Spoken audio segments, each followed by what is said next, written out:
ജോലിയില്ലാത്ത ആരെങ്കിലും എൻ്റെ ഈ ശബ്ദം കേൾക്കുന്നുവെങ്കിൽ ഈ സമയത്ത് തന്നെ കർത്താവാകുന്ന യേശു നിങ്ങൾക്ക് വേണ്ടി ഒരു അത്ഭുതം ചെയ്യുവാൻ പോകുന്നു. ജോലി നഷ്ടപ്പെട്ടതുമൂലം ആന്തരികമാകുന്ന മുറിവുകളും ആഘാതങ്ങളും അനുഭവിക്കുന്നവർ ഇപ്പോൾ തന്നെ യേശുവിൻ നാമത്തിൽ അവരുടെ മനസ്സിനെ സൗഖ്യമാക്കി ധൈര്യമുള്ളവരായി ഉറപ്പുള്ളവരായി ഈ പ്രതിസന്ധിയെ കീഴ്പ്പെടുത്തി ജയിക്കുവാൻ കർത്താവ് ഈ പ്രിയപ്പെട്ടവരുടെ മേൽ കൃപ കൊടുക്കുന്നതിനായി സ്തോത്രം ചെയ്യുന്നു. ഒരു വലിയ അത്ഭുതത്തെ അങ്ങ് ചെയ്യുന്നതിനായി സ്തോത്രം ചെയ്യുന്നു. യേശുവിൻ നാമത്തിൽ പുതുവഴികൾ തുറക്കപ്പെടട്ടെ. പുതിയ ജോലികൾ ഈ പ്രിയപ്പെട്ടവർക്ക്, ജോലി നഷ്ടപ്പെട്ടവർക്ക് ലഭിക്കട്ടെ എന്ന് പ്രാർത്ഥിക്കുന്നു.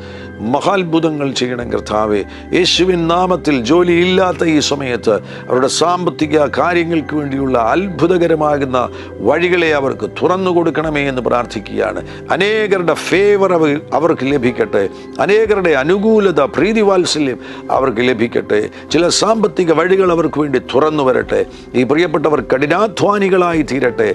നല്ലതുപോലെ ജോലി ചെയ്യുവാൻ, പണിയെടുക്കുവാൻ, അധ്വാനിക്കുവാൻ തക്കവണ്ണമുള്ള പ്രാപ്തിയെയും ഉത്സാഹത്തെയും ഈ പ്രിയപ്പെട്ടവരുടെ മേൽ പകരണമേ എന്ന് പ്രാർത്ഥിക്കുന്നു. തങ്ങളുടെ സമയം നഷ്ടമാക്കാതെ പ്രയോജനപ്പെടുത്തുവാൻ ഈ പ്രിയപ്പെട്ടവരെ സഹായിക്കണം. അങ്ങ് അത്ഭുതങ്ങൾ ചെയ്യുന്നതിനായി സ്തോത്രം. അത്ഭുത വഴികളെ തുറന്നിരിക്കുന്നതിനായി സ്തോത്രം ചെയ്യുന്നു.